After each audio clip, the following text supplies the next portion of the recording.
Welcome, everyone, to special edition of Fantasy Football Live. We're doing a midweek fantasy football show, so we'll be talking about week 1 and some waiver wire picks for week 2.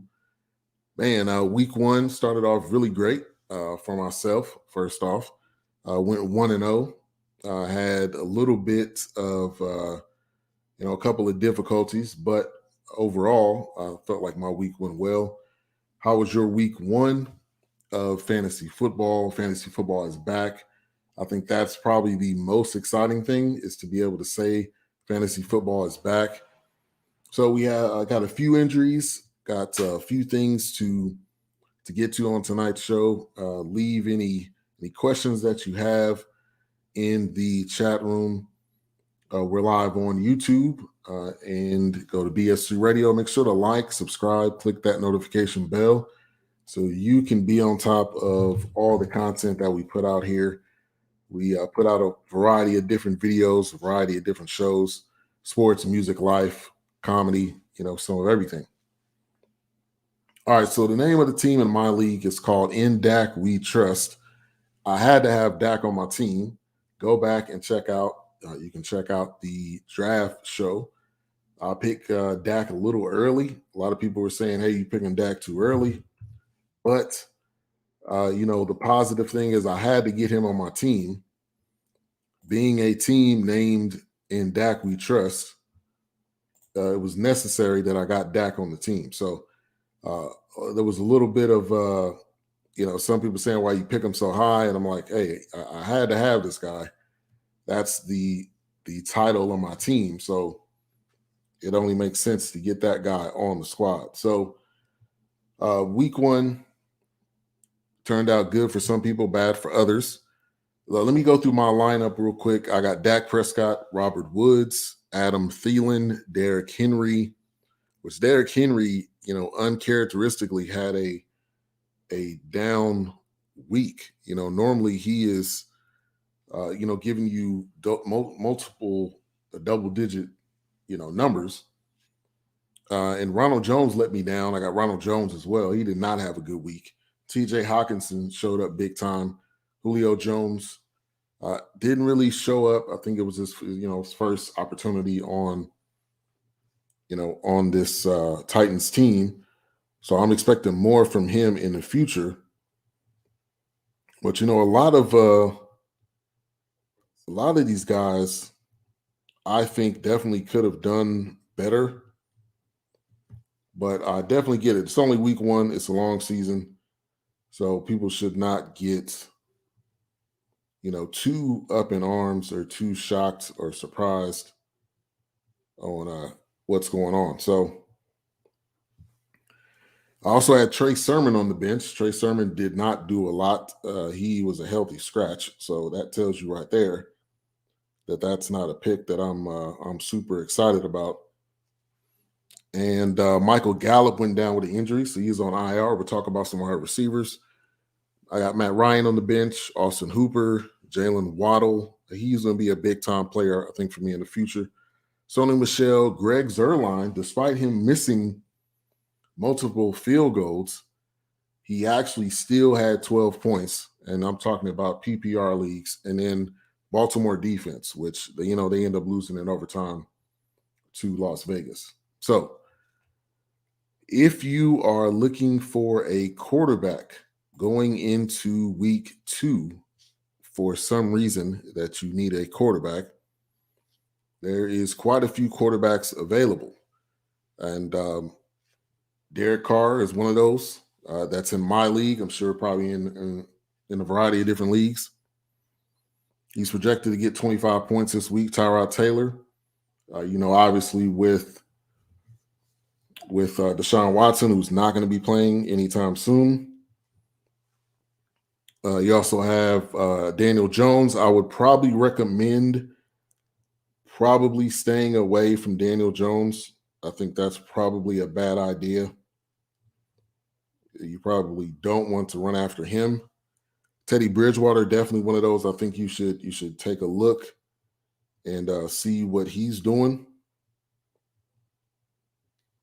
And I think that'll be interesting there. Then you could also Zach Wilson, Sam Darnold, who had a good week. So those are some names to definitely look at as far as the quarterbacks. You can look at Carson Wentz. He's projected to get 18.34 points. I don't know how much I would trust him. I would be definitely would be questionable. Then you have Tua in Miami. So those are some of the QBs that you could possibly look at. You got a lot of options there. If you happen to need a QB going into week 2. One thing I would say, if you got Jameis on your team, you should be extremely excited about that. If you got Kyler Murray on your team, you definitely should be excited about that because they putting up big numbers. And then Dak, of course, he was top 10, so I think he was 6th. Jalen Hurts had a really good week 1. Tom Brady as well. And Jared Goff. Obviously, Patrick Mahomes is going to continue to have great weeks. That's essentially what he does. He's just one of those type of guys. So let's go over to running back, one of my favorite positions. Saquon Barkley, if you're not aware, is questionable. So if you have Saquon Barkley, you definitely want to consider that.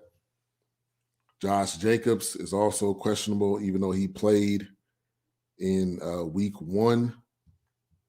Had racked up 17 points. So that's also a person you want to look at. And the news came out that Raheem Mostert is out for the year. And honestly, I hate this for him, for a guy that continues to, it seems like every time he tries to come back, he ends up getting injured. That sucks. That sucks for him. So hopefully he'll get back. But Eli Mitchell is definitely one of those guys. If he's available in your league, you need to pick him up. Eli Mitchell was the surprise back. Obviously, it was going to be Mostert. They got Trey Sermon back there. Trey Sermon, like I said, didn't even suit up. So, Eli Mitchell was just one of those guys that definitely came through for the 49ers. And with Mostert going down, he was ready. I mean, that's like we always talk about in football. We talk about in sports. Next man up, and that's what fantasy is definitely about. If you got that person behind can show up, that's big time. So also looking at running backs, some guys that you can potentially pick up. Kenneth Gainwell. You're probably asking me, who is that? He plays for the Philadelphia Eagles. He had 12.3 points. If you're looking at, Yahoo Fantasy, PPR. He appears to have snatched the backup running back job from the Eagles' Boston Scott heading into week 2. Obviously, Miles Sanders is a starter, but Gainwell is somebody that you could possibly look at as far as, picking up someone. And it looks like Miles Sanders is also questionable. He had 17.5 points. And we'll see if he's playing or not, but that's definitely something you want to look at. And I think really when it comes down to it, you got to look at your best. You got to look at your best option. Who's your best option? Who's going to be able to give you the most points? David Johnson is another guy, 11.8. You also want to look at his teammate, Melvin Ingram. Big trust. I don't know if he's I think he's going to be ready to go this week. He's also a passing and running threat, but David Johnson as well. But the thing with this Houston backfield is cluttered with running backs, and you really don't know which one is going to pop. That's the problem with Houston, is you don't know which one, because you got Mark Ingram. I said Melvin, but you got Mark Ingram, David Johnson. You also got Scotty Phillips. I don't know who that is, but it's going to be between Mark Ingram and David Johnson. You just don't know who's going to have the bigger day. Also, I forgot Philip Lindsay, who had a decent day as well. So you're kind of running into, a situation where it's kind of up to you. Now, Philip Lindsay had 8.5 points in Yahoo Fantasy. But for me, I picked up Mark Ingram. I think he has maybe the more upside as far as what he can do. David Johnson is a solid back. He's projected to get 11.8 points. 5.59 points. He got 11.8, last week. But Mark Ingram seems to be the guy. And then going back to San Francisco, JaMychal Hasty, if you want to go that route. He's projected to, coming up this week, to only have 3.12 points. You probably don't want to go anywhere near the 49ers. Latavius Murray, who just got picked up by Baltimore. You have him. You also have, they just picked up Le'Veon Bell, which who knows when Le'Veon Bell's going to play. But I think the bigger conversation is the running back that I think it's Tashawn Williams that they have. He is going to be a guy that you definitely want to look at if he's available in your league. Once again, Tashawn Williams, he's a starter. Latavius Murray just got there. I know they're expecting him to be able to do something, but Tashawn Williams is going to be the guy, coming into this next week. And again, another one of those situations where who knew that this guy was going to play with all of the other injuries that they had. Gus Edwards going down, that caused them a problem. Dobbins going down, and then also Justice Hill, I believe is his name, him going down too. And also they brought in the Ravens brought in Devontae Freeman. So, there's a lot of teams going through injuries. And I thank you everyone for tuning in tonight. Make sure to like, subscribe, click that notification bell. If you are tuned in, we are live right now on YouTube. If you're watching this after the show is over, thank you for tuning in as well. Wanted to try out a midweek fantasy show. We did it last year, so this may be something that I pick up and continue to do,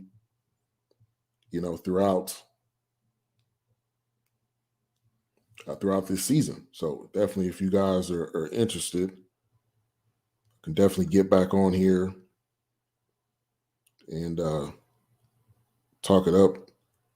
And if you have any questions or suggestions or anything regarding fantasy, you can go ahead and put those in the chat room as we go into week 2 of the NFL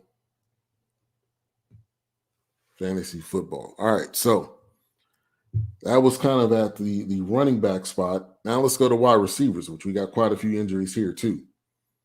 OBJ is out.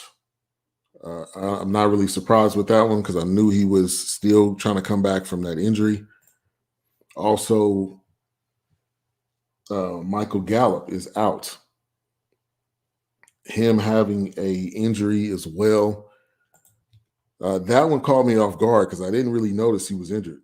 Shout out to my man Nathan Ramachandra in the building. Thank you for tuning in. Does a great job in our hour. Make sure to follow him on Instagram. And he's on YouTube as well. And he's also on Spreaker, where he does his podcasting.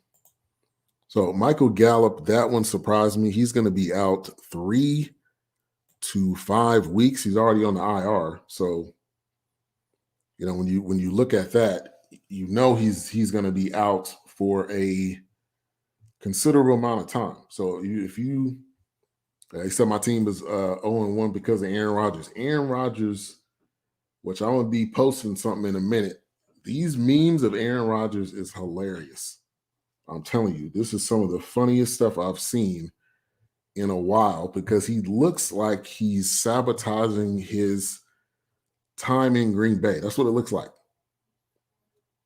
He looks like he's unprepared.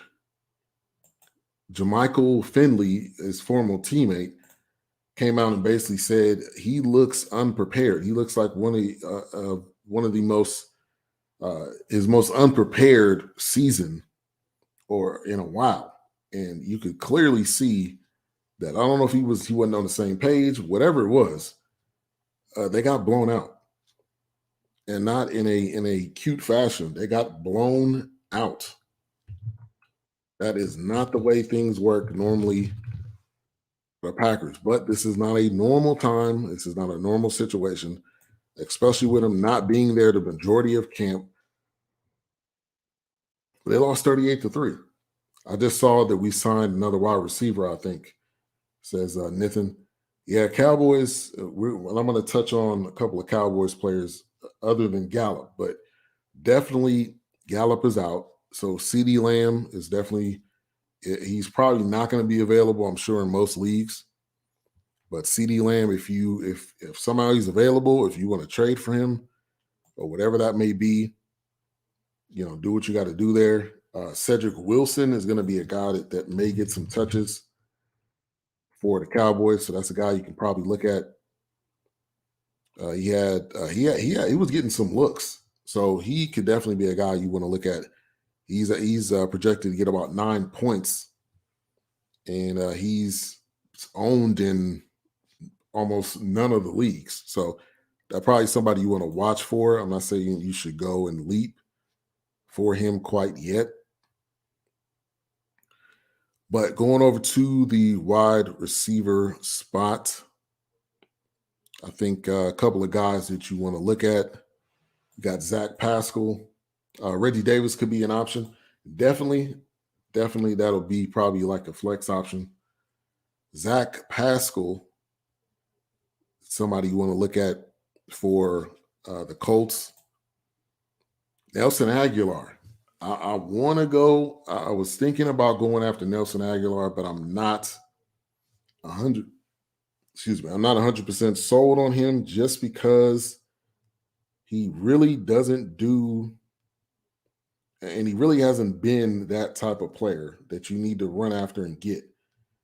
Now, on a positive note, he is projected to get 13.09 points. He had 18.20, last week, with 5 catches, 72 yards, and 1 touchdown. So that could be something that could definitely help you, going into week 2. So Nelson Aguilar is definitely somebody that you want to look at. Like I said, Odell Beckham Jr. is out. I'm sure there's people that have drafted him. So you will not have OBJ again this week. I'm not surprised, though. So if you do have him, you kind of had to figure that he probably wasn't going to play. Also, Juwan Johnson for New Orleans. He had a big day with 2 touchdowns. Could possibly be one of Jameis Winston's favorite targets. So you want to be on the lookout. He's a wide receiver / tight end. So the way he is slotted, you have an opportunity to put him in the slot or one of those flex spots. Jalen Rager, another one of those guys. He had 1 touchdown last week. He is definitely somebody you can look at. 11.64 projected points going into week 2. Van Jefferson Jr., he had a touchdown on the day. He had 3 targets, 2 catches. Be on the lookout for him for the Rams. That's definitely another guy. I'm going to name another New Orleans wide receiver. Now, you don't know which one's going to get it. You don't know which one's going to get the passes, but Deontay Harris, another guy out there. That's definitely something you can look at He am having 15.2 points. So that's definitely something you want to look at there. And yeah, Nathan, you can come on aboard. Let me send the link out. Also, if anyone else wants to join in on the conversation, we do this on the weekends, which we will be having a show coming up with the guys coming back. There goes the link, Nathan, right there. You should be able to click that. But Speakeasy, my man Easy, he'll be doing it on his platform on Saturday at 6. I believe that's 6 Central, 7 Eastern. KJ Osborne of Minnesota. I don't even know who that is, but I do know he racked up 14.6 points. So that's somebody you want to look at there. Danny Amendola, that name. He had 14 points for the Texans. So you could definitely be on the lookout for him. Tim Patrick, another guy for Denver, with averaging projected to get almost 10 points. He had a touchdown last week. And he was the guy last year that a lot of people were looking at too. Sammy Watkins, probably one of the biggest question marks, but he had 13 points last week, projected to get 10. I think that's somebody you should keep a radar out for. I don't necessarily know what exactly he's going to do, but you can be on the lookout because you may get something. I don't know what you're going to get, but you may get something. So that's another guy you want to watch out for. And then another injury, Jerry Judy, who's on IR. And let me see what the status is. High ankle sprain, will be out closer to 6 weeks. And he had 13 points last week. So that sucks. That sucks for him, for Denver. So Tim Patrick, definitely a guy you want to be looking at very, very closely. Very closely. Tim Patrick's going to be a guy you want to be looking at going into this next week. Hunter Renfro and Zay Williams, both having a decent week. 13 points for Hunter Renfro. Zay Williams with 12, catching that game-winning touchdown. So you want to potentially look at those two. The only thing I'll say is that it's one of those situations where you don't really know who's going to be the guy. And for me, that makes me nervous. I want to know who the guy is going to be. I don't want to pick the wrong guy, especially when you got 2 wide receivers on the team. Shout out to my man, Courtney Harden, in the building. Thank you for tuning in. Me and him actually match up this week. That's going to be very nice. I'm a Cowboys fan. He's an Eagles fan. I'm going to get to that matchup here in a minute so we can go down the list. Shout out to Rolando Fortanil. Thank you for tuning in. Do you trust the Niners defense this week? Let's see. Going up against Philly. That's a good one right there. There's a stat that Philadelphia has scored 21 plus points in 11 straight games versus San Francisco. Can't wait to match up, Courtney says. When it comes down to it, I would say yes. I would say you could still trust the Niners. I think they have an extremely solid defense, and I would definitely ride with them this week. In my opinion, I would definitely ride with them this week. I think they have still one of the best defenses that's out there. And also, I think you gotta kind of expect that they're gonna be on Jalen Hurts. They're gonna be on him all day long. And also, they're projected this week, San Francisco, to get 6.95 points. Now, there is a stat right here that says Philadelphia gives up the 5th fewest fantasy points to the defensive position. I'm still leaning towards the Niners, though. I think you can trust them. I'm gonna go with you on that. That's a stat that he said. There's a stat that Philadelphia scored 21 plus points in 11 straight games. Shout out to What's up? What's going on, man? Yo, can you hear me? Yeah, I can hear you. Yeah, thanks for having me on. Yeah, no problem. Decided to do a little pop-up. I may do this Wednesday type show midweek, talk about waiver wires and what's going on. Finally got my headphones and microphone. So nice. You got that Yeti. Yep, like Courtney has one. I think Courtney has the same one. I got the same one too. Man, Yeti's been good to me. Oh yeah. Oh, this is perfect. Yeah. Yeah. Anybody that's doing podcasting or want to get into podcasting, you want to get yourself a Yeti mic. That's going to be real solid for you. Yeah. All right. So Courtney says Jalen Hurts has to continue to make plays. That's true. And I think with this 49ers defense, because somebody asked the question, do you trust the 49ers defense this week? My answer to that question was yes, I think you do.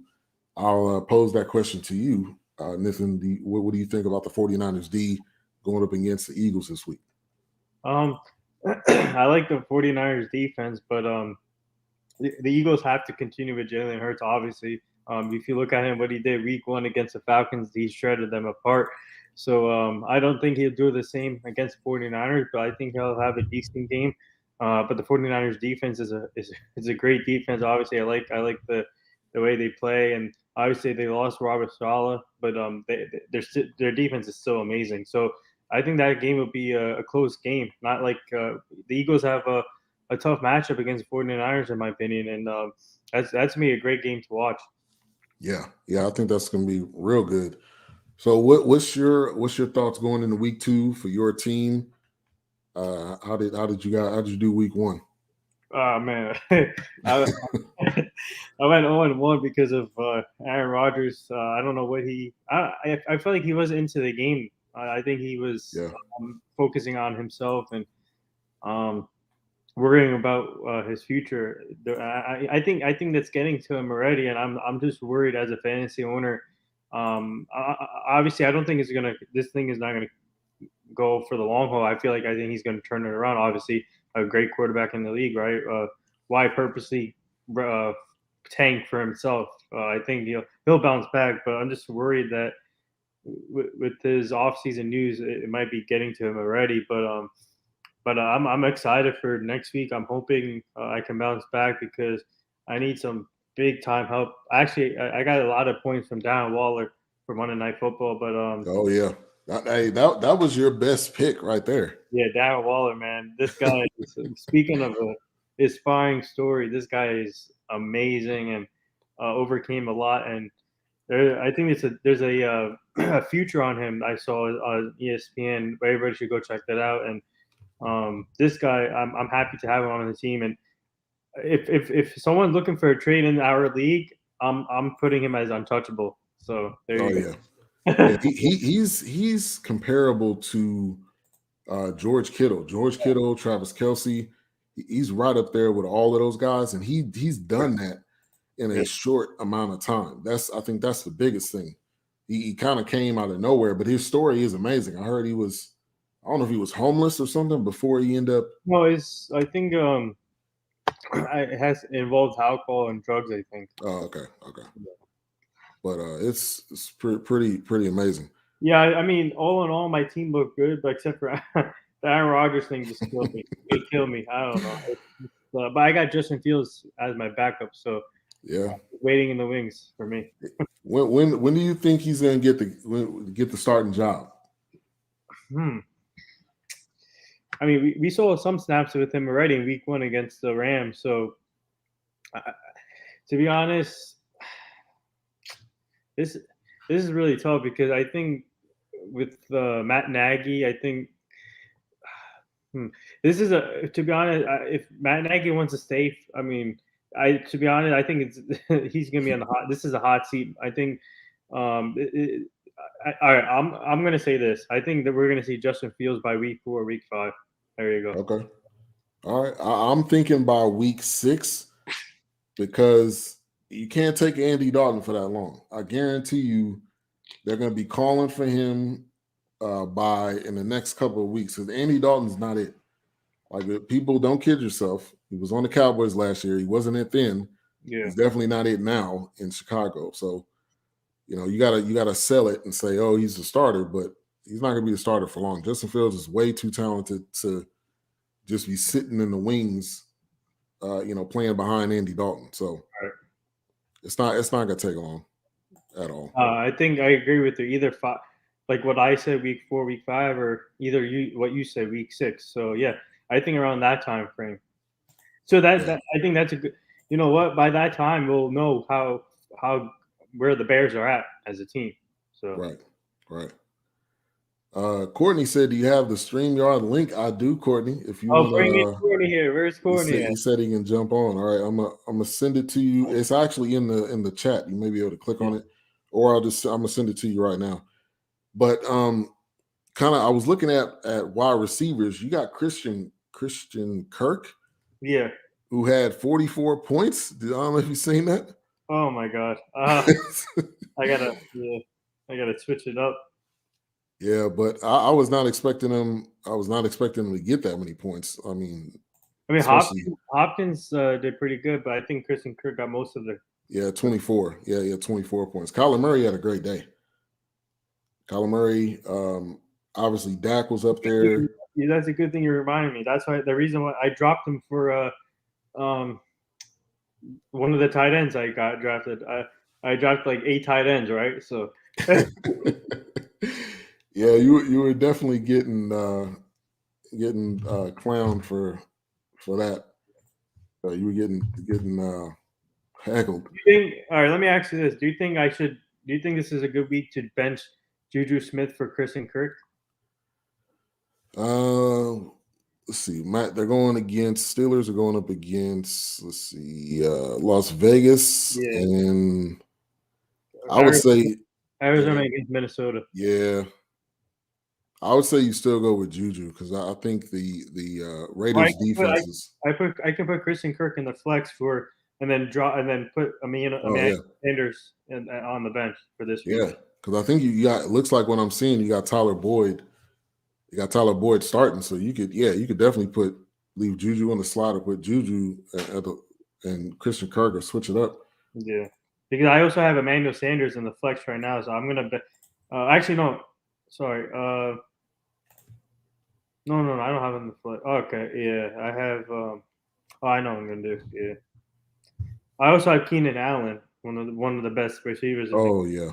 Well, and they're gonna be playing Dallas this week. So the only thing I'm gonna say is the chances of him having a good week is extremely it can definitely happen. Yeah, I'm not gonna bench him, obviously. So yeah. To be honest, we need the Cowboys. We need to win this game, but I'm gonna root for Keenan Allen to give me points. So.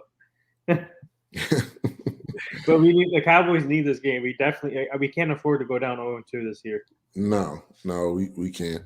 Now, the way we played last week, there should be zero reason why we should not win the majority of our games. The way we played last week, there should be no reason.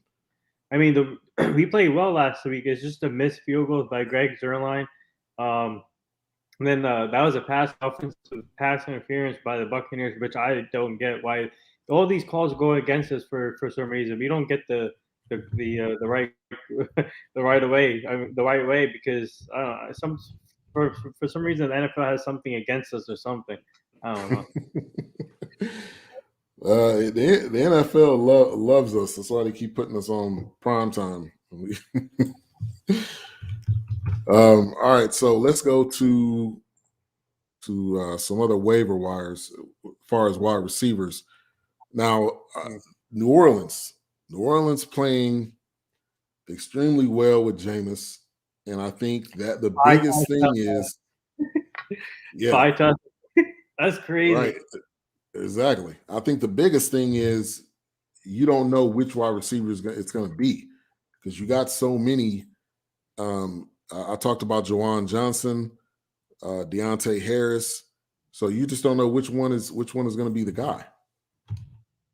Yeah, I mean, this to be honest, this everybody is underestimating the Saints because Drew Brees is not there anymore. But guess what? Jameis Winston proved everybody wrong in week 1. I know it's only week 1, but I think this is a perfect fit for him. Jameis Winston, man, I'm proud of him because he works his ass off every day, and everybody underestimates him as a quarterback. And obviously, when he was with a different team and not focusing, I think this team is perfect for him with Sean Payton. It's like Mac Jones going to New England, perfect fit for him. So I feel like this.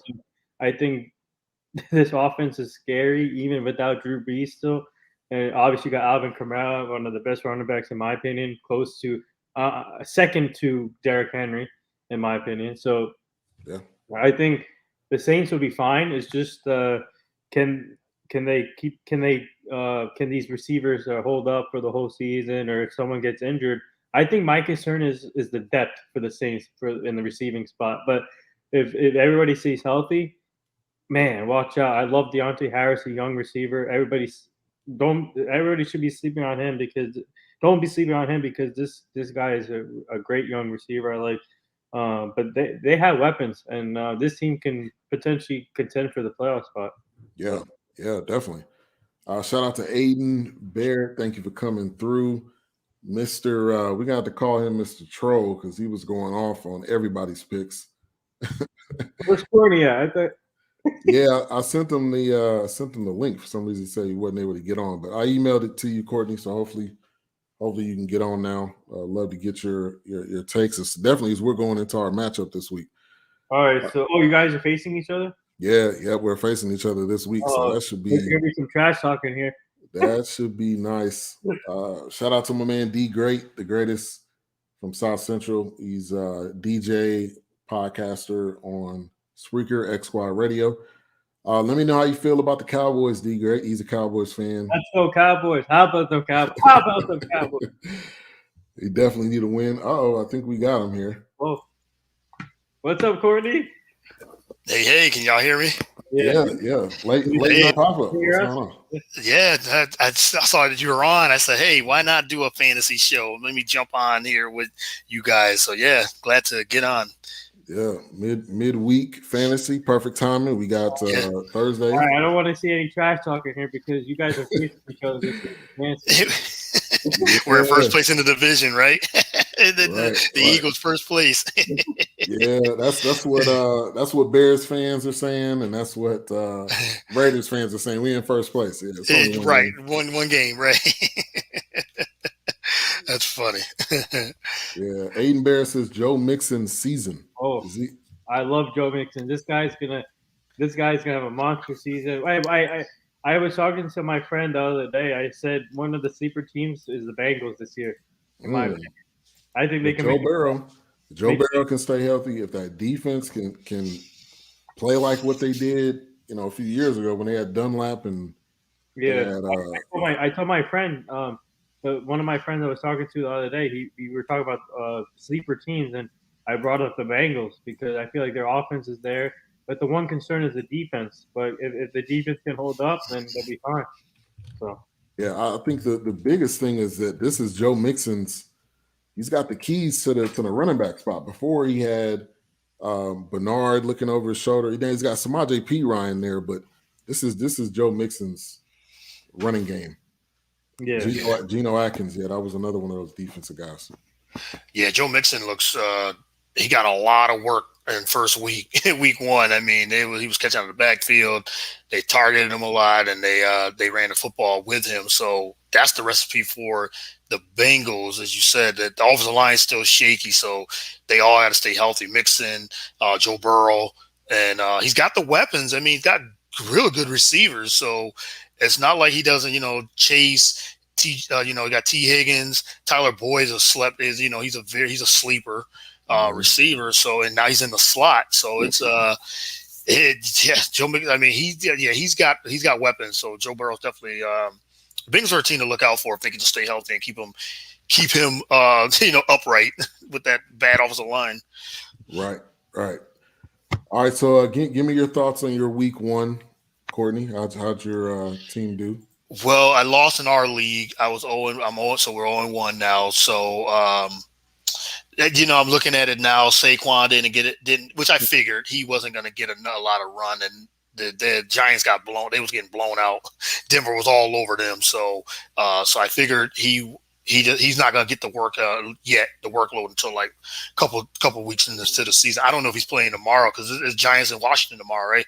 Tomorrow night. Yeah. So short week, questionable. So I have to keep a lookout for that. Other than that, like I unfortunately it wouldn't have mattered anyway, but I had Gronk on the bench, which I had Kittle, but so I could have played Gronk in Damian Harris's spot. Yeah. and then had Harris play with Saquon. It wouldn't matter. Gronk ended up with 29, still would have lost by 10 anyway. But other than that, Justin Herbert didn't really have a good game. He played against he had a touchdown and over 300 yards, but we didn't have that Justin Herbert game.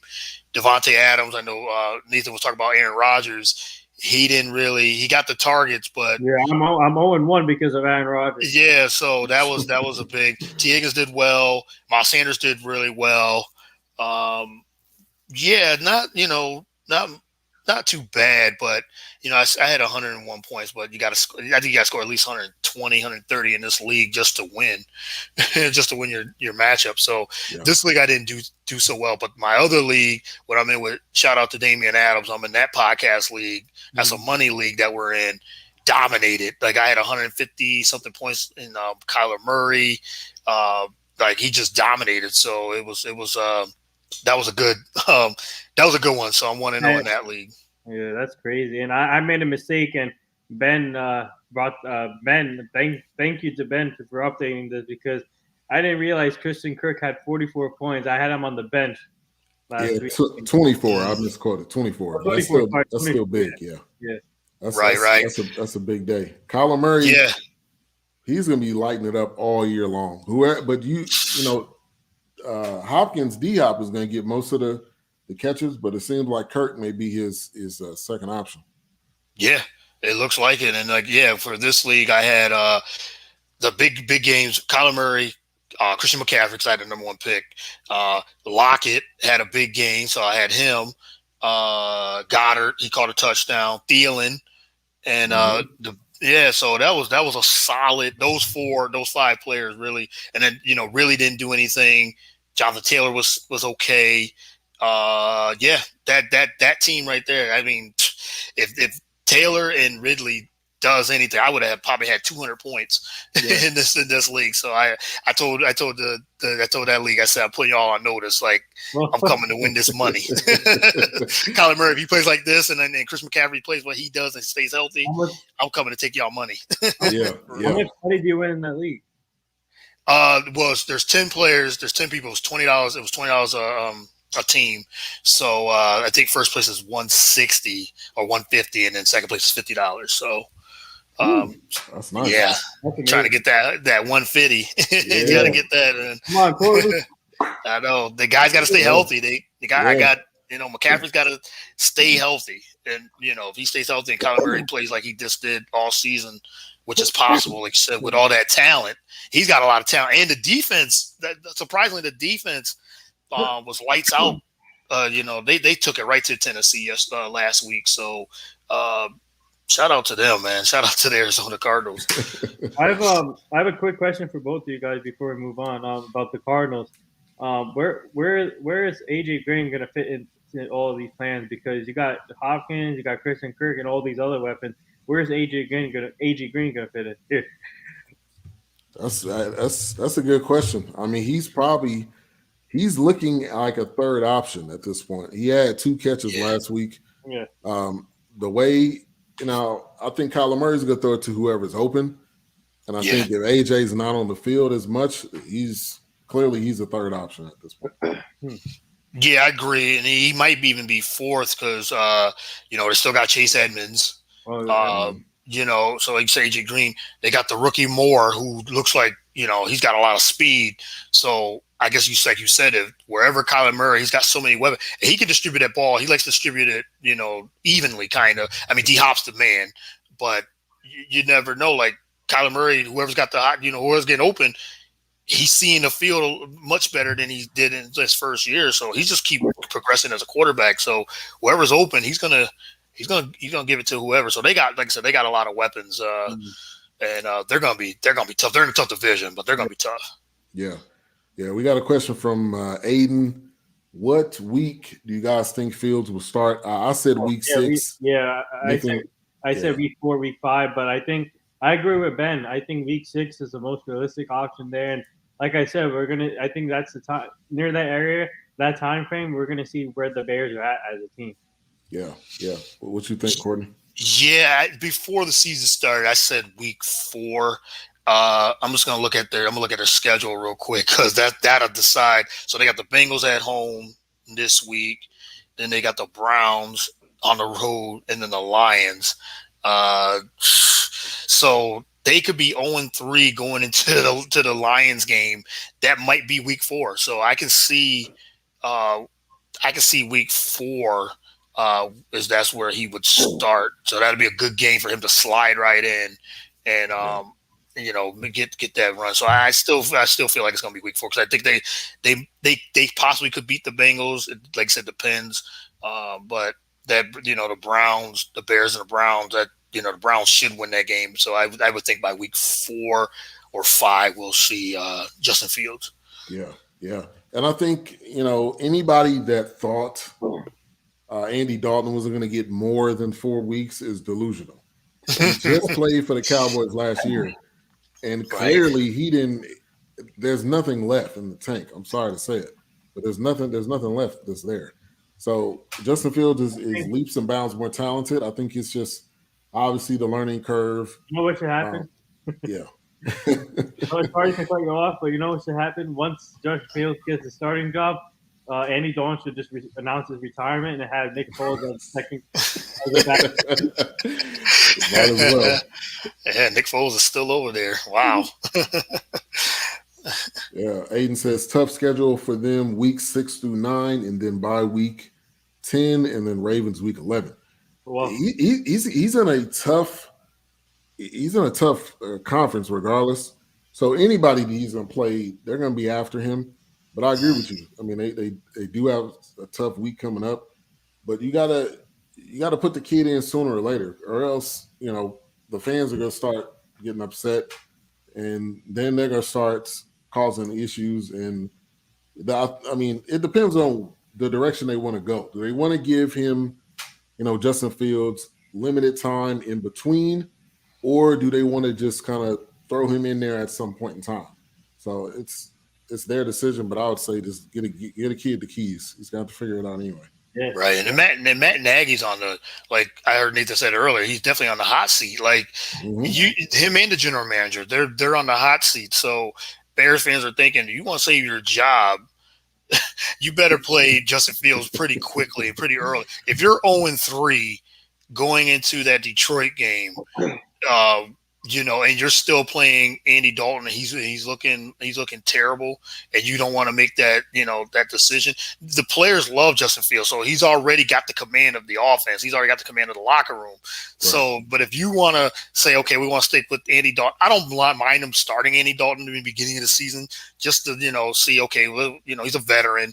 Let's just see where he is. If he can win games. If they win games, that's a different story. But if they're not winning games, it's like the Garoppolo situation with Trey Lance. If they're winning games, Trey Lance doesn't see the field unless it's like one of those gadget plays and wildcat type plays. Hey. But if the Bears are not winning games, you got to start Justin Fields. Yeah. So Green Bay, Tampa Bay, San Francisco, Pittsburgh, week 6 through 9. Green Bay. And I want to get your thoughts on this, Courtney. You don't know which Aaron Rodgers you're going to get. Tampa Bay, that's another whole thing. You don't know which Jameis you're going to not Jameis, sorry. You don't know which Tom Brady you're going to get. Tom Brady's getting older. San Francisco. So there's still some question marks there. He also says week 4 it makes sense to me, assuming they lose badly to the Browns on the road.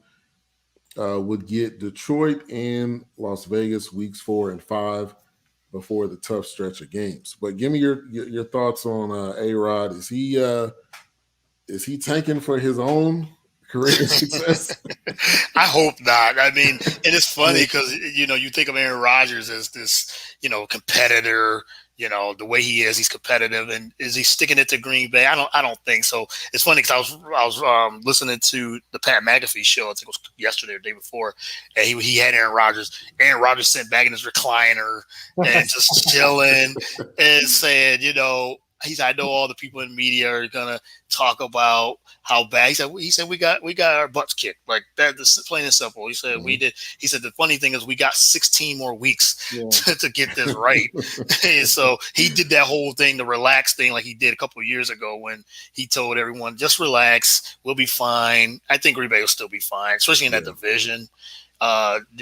Detroit, Chicago, we don't know, like I said, what direction either one of those two teams are going in, and Minnesota just got beat too. So every team in that division got beat this week. So it's 1 week. I don't really think that Aaron Rodgers is thinking of Jeopardy or anything like hosting Jeopardy or anything like that. And he's got 1 foot out the door, 1 foot in. I mean, he wants to win the Super Bowl, of course. So they were so close the last 2 years. So I could see him thinking, okay, it's funny, the recipe of winning, they got Detroit this week. Coming in Lambeau. So Detroit coming into Lambeau, an angry Green Bay team, I feel sorry for them. So we might see vintage Aaron Rodgers at least this week. Yeah, I need him to show up because he's on my fantasy team. And if he's tanking for himself, then I'm tanking, and then my fantasy team is a goodbye. Then who's your backup? Who's your backup quarterback? Justin Fields. Oh, Justin Fields. Wow. Ugh. You probably pick up someone. Well, yeah. Hey, Derek Carr. I talked about this before you guys came on. Derek Carr is available. Tyrod Taylor is available. Daniel Jones, I would recommend staying away from him. But Teddy B. Taylor. I like Tyrod Taylor. He showed up week 1. Yeah, and then Teddy Bridgewater is available, and he's looking everywhere he goes. He shows up. I mean, he's one of those guys that has the tools, and he's a winner. He's gonna figure out a way to win. So you got 3 guys right there you may want to look at. There's a lot, and then even from there, Carson Wentz, Sam Darnold, Tua. Mm-hmm. Oh man, there's a lot how about Jimmy G. Yeah, Jimmy G. No. How about the GOAT, Nate Peterman? No, I'm just kidding. Good old Nate. Good Nate. Gotta love Nate. One going to running backs. So this is a question kind of for myself. Ronald Jones the second, which I have him on my team. I started him. He did not have a good week. I'm assuming he fumbled. I don't know what happened. Yeah, he fumbled. He fumbled, and then he didn't play the rest of the game. And Fournette was in there. Yeah, he benched him for the rest of the game. And then Fournette was in there, but I don't know if let me look at his numbers. I got Fournette on my bench. I drafted Fournette, but I don't think he did. He had 10 points. So my question is, Fournette or Ronald Jones the second, which one you think's gonna get more? Well, Ronald Jones, they said, sorry about that. They said that he's supposed to be starting. I did see that on the ESPN ticker news. They said he's starting. So I don't know. I still feel like Fournette's still their best running back. But they got Bernard too, and he's coming in, and he's the better. I think he's the better option to cut you out of the backfield at least. And Ronald Jones. Yeah, he just said, Ronald Jones is starting this week. He started this week. Now, if he fumbles again, though, is he gonna pull him? He's got fumbling issues too. He had it last year, so yeah. And then when they had Giovanni Bernard in, I'm like, I didn't even know he was on the team. I mean, they got so much depth, and I mean, Tom Brady's one of these players that should never ever complain with this team because they just gave him so many options. It's not even funny. Yeah, I mean, like this is like the embarrassment of riches, man. This Buccaneers team has like no weakness, and obviously, the It's like Tom Brady had so many running backs when he was in New England, and he has so many running backs now in Tampa. I think I would go with Leonard Fournette because I think he's more savage, and obviously Ronald Jones is a great running back too, and you got Bernard, but obviously Ronald Jones with the fumbling issues. I think Leonard Fournette he showed that he's capable, and with the change of scenery from the Jaguars and coming to Tampa, I think this is a right way for him and a right team for him and perfect fit playing behind Tom Brady. And to be honest, I think Buccaneers they're gonna be throwing the ball a lot more this year with Tom Brady. Yeah. I mean, obviously you're gonna rely on the running back, but looking at Tom Brady, how he performed against us last week, his arm is still there. So yeah, and I'll say this too: OJ Howard. yeah, Obviously he's got Gronk, and they got Cameron Brate. I mean, all three of those guys. Yeah, all three of those guys can catch. Shout out to returning viewer Scott Catherine. He was tuning in last year. We got the fantasy football crew back, so we'll be doing weekly shows.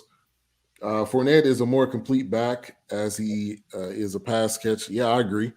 Compared to Jones, Jones is playing well. He is playing well, or if playing well, he is extremely good. I agree. If he's on his game, he was the lead back last year. Besides, a couple of games when he maybe had some injuries or something. But yeah, they rode Fournette in the playoffs and in the Super Bowl. So you said Ronald Jones came in, got a few carries here and there, but it was Fournette. So maybe they're saving Fournette again.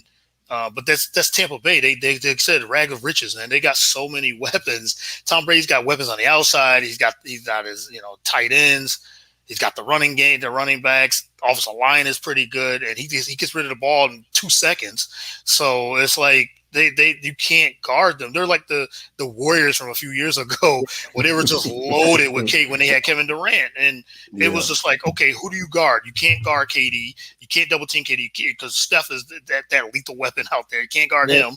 So it's like a rag of riches, like I said, with all those weapons that Tom Brady has. Now you can compare him to the Brooklyn Nets too. Now, well, till they win something first, they gotta win. Right. That's true. That's true.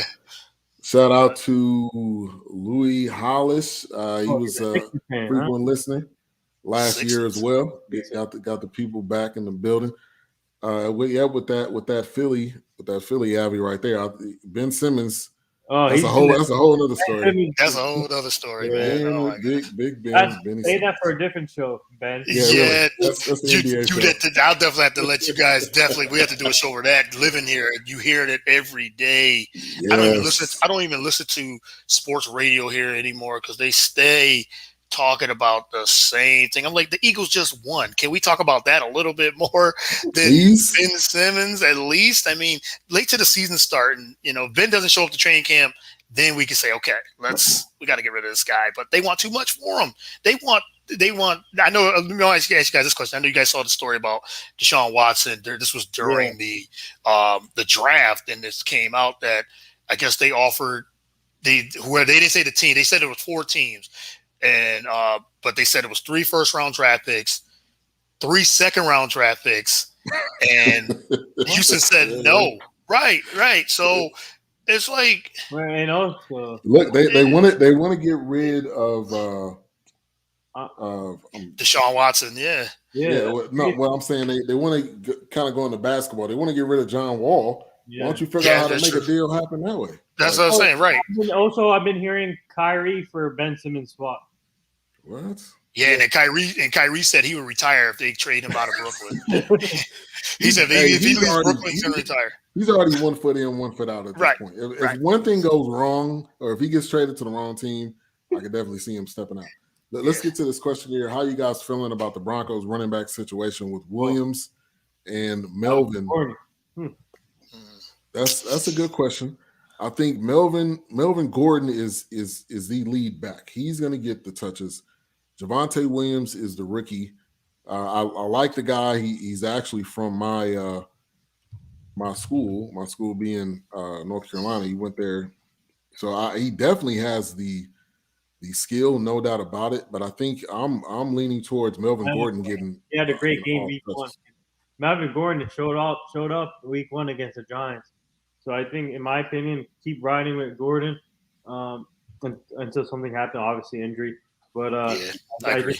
I think keep riding with Melvin Gordon. This guy's a stud. I love him as a running back. Man, that, like I said, this is another sleeper team. Denver, they're always known for their defense. If their offense can keep it up, look, they have weapons. I don't care if people are under messing Teddy Bridgewater. This guy is in a perfect system. I like him where he is right now. You got KJ Hamler and you got like all these Noah Fant. I love this tight end. He's a great player. So they have weapons, but if they can stay healthy on offense, this can be another sleeper team, in my opinion. Yeah, totally agree. And Louis with a good comment. Melvin is washed to give the young buck the starting job. I think Melvin Gordon. The flip side of this is Melvin Gordon's probably going to go down with an injury at some point in time this year. So Javonte Williams is going to get some reps, but probably the first half of the season, it's Melvin Gordon's job. They paid him, so they're not gonna get a rookie the keys just yet. But he's probably gonna get some touches. But I think Melvin Gordon's probably gonna get more. Yeah, I agree. I think it's Melvin Gordon's job. Like their best bet is to run the football. And whoever runs football, that protects Teddy Bridgewater too. If they can run it the way they did against the Giants, they run it effectively. Their defense is back. They're flying all over the field. They got a really good defense. So Denver is funny because we talk about that division. It is Kansas City and everybody else. Yeah. But now you're thinking like, okay, who's that second team in that division? Is it the Broncos, who look solid? Is it the Chargers with Justin Herbert? And the Raiders with their dramatic win on Monday night. That was a crazy win. I mean, I went to bed because I'm thinking it's somebody nice, good game. But I'm tired of going to bed. And they went in overtime the way Carr throws interception. And then Lamar Jackson fumbles, and then they score, and then the Raiders score again. It's like you couldn't make that stuff up. that ending. But I think it's Melvin Gordon's. And if they're committed to the run with Teddy B as the starter too. And Williams, you said Williams had more carries than Melvin. Yeah. Other than that 70-yard rush, Melvin would have finished with 10 carries, 31 yards, and no touchdowns. I mean, you got some good points. You got some good points. I still think it's going to be Melvin Gordon's job to lose. If Javonte outplays him, then yeah, they'll probably switch it up. But I think it's Melvin Gordon's job to lose. They're going to give him the bigger opportunity. I think even with more touches than Melvin. And if he had more touches and he still didn't have more carries, then still didn't have more rushing yards, then that's a question they're probably asking themselves. Yeah, and then if Melvin Gordon runs the football like that and makes these big chunk plays, these 50, 60-yard runs, I mean, then it doesn't matter if he gets 7 carries. If he's a big play threat, then that he can still break out with a 70 or 80-yard run. So, yeah, I still give it to let Gordon just keep that job until he loses it. This is a great question right here. Tashawn Williams or Melvin at RB2 this week? I like Tashawn Williams. I think he came out of literally nowhere. He was the 4th running back on the depth chart, and all of the guys ahead of him got injured. Like, if that's not destiny, I don't know what is. Right. I got to go with Melvin Gordon too, as that because reliable. And they're going up against KC. Baltimore's going up against KC this week, so yeah. It's going to be tough. That's going to be tough. Yeah, that's going to be a tough situation. Yeah, they seem to beat Baltimore most, the last couple of years they've beaten Baltimore. So I got to definitely let, Melvin Gordon run that's a running back too. So Baltimore, obviously with Gus Edwards out and Dobbins out, don't they have they also have Murray and then Devontae Freeman and Bell, right? Along with Tyson. Yeah. They got a running back committee. The thing is they all just got there. So them getting immediate run. Now they said Latavius Murray is probably the closer to playing, but if Tashawn Williams does what he did this past week, they will let him play as long as possible, because the other guys, and Latavius Murray is not. I don't think he's I don't think you consider him a top 10 running back, and neither is Le'Veon Bell at this point in his career. So going back to the division with the Chargers, Raiders, Chiefs, and Broncos. You got to watch out with my guy who I had him on the show last year, Austin Eckler. Oh yeah, definitely. He's back and healthy. My guy scored a touchdown week 1, and our Cowboys need to find a way how to stop him. But he knows I'm a Cowboy fan. But I'm going to say something underneath one of his posts. Just to talk a little funny. Right, and it's funny because, like you said, that with that what you said, Eckler but.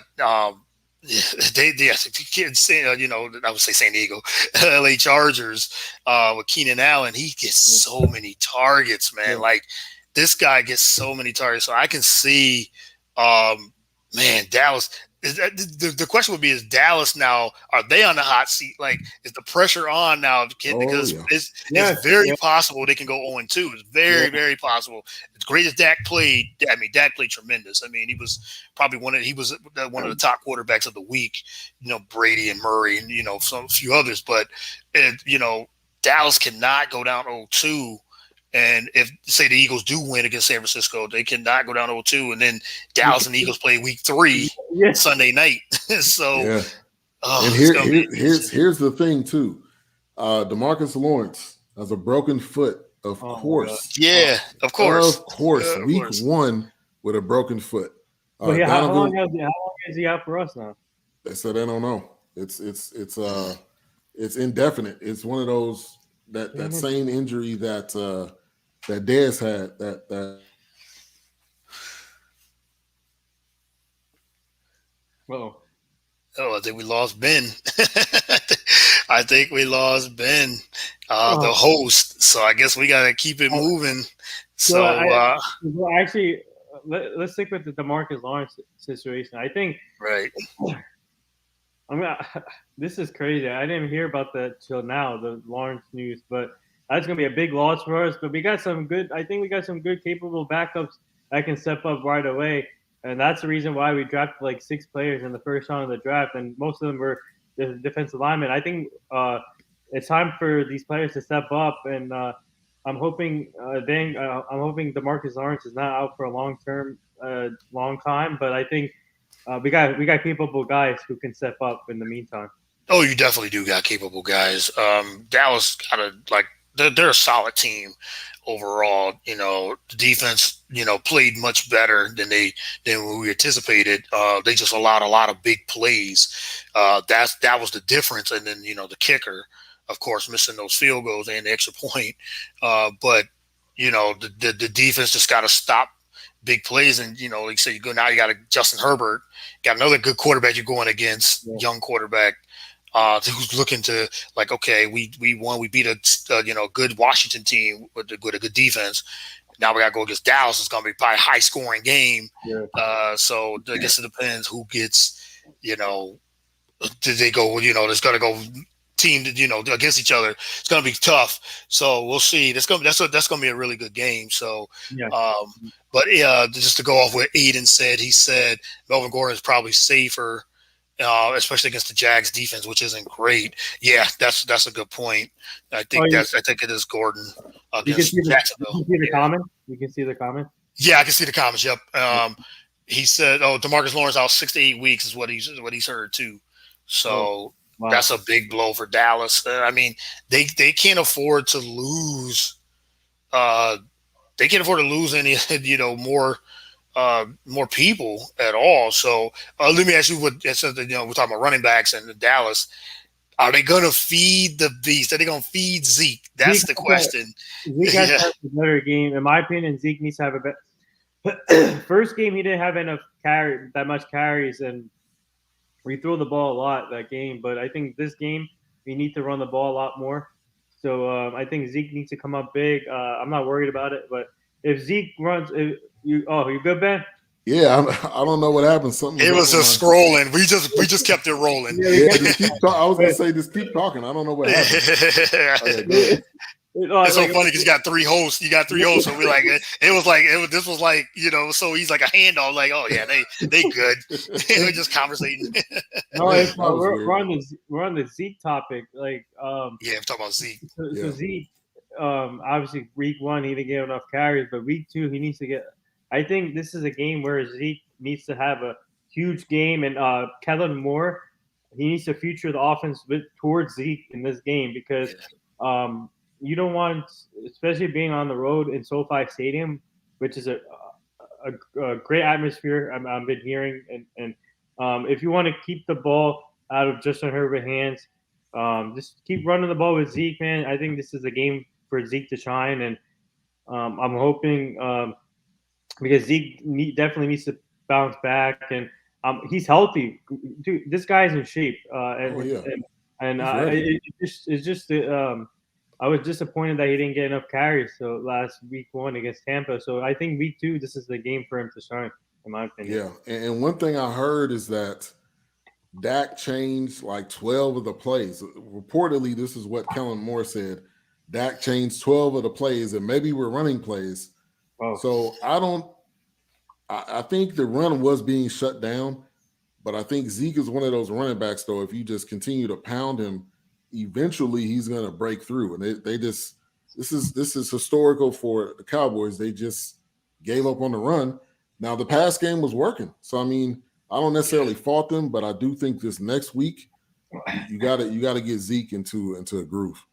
Yeah, more balance. I think that's one of the things that Dallas, like, I know they was trying to, showcase Dak, say, okay, Dak is back. Let's get him going. Let him throw the football. But you said they were just passing all over Tampa Bay.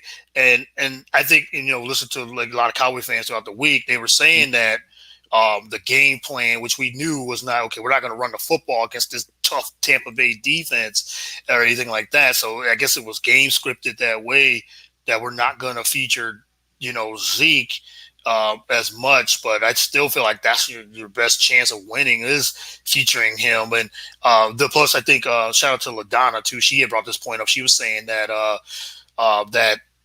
Zeke kind of looked slow too. Like he didn't look. They gave him the ball and he just maybe he just couldn't run against that defense. But she thought like maybe there's some wear and tear already, with him running the ball just first few years. Yeah. All those carries, and maybe he does look a little old, but you gotta let him carry the ball, or at least to get some touches, at least 15 at the least.